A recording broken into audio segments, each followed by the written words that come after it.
হাওয়া অফিস জানিয়েছে মঙ্গলবার উত্তরের 5 জেলাতেই বৃষ্টির সম্ভাবনা রয়েছে।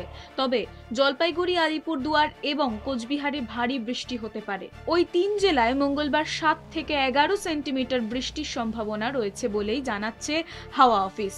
বুধবার থেকে সব জেলাতেই বৃষ্টি বাড়বে। ভারী থেকে অতি ভারী বৃষ্টির সম্ভাবনা দার্জিলিং, জলপাইগুড়ি, আলিপুরদুয়ার, কালিম্পং এবং কোচবিহারে। এর মধ্যে আলিপুরদুয়ারে জারি হয়েছে লাল সতর্কতা। ওই জেলায় 20 সেন্টিমিটারের বেশি বৃষ্টি হতে পারে বুধবার। দক্ষিণবঙ্গের ক্ষেত্রে আবহাওয়া সংক্রান্ত কোনো সতর্কতা আপাতত জারি করা হয়নি।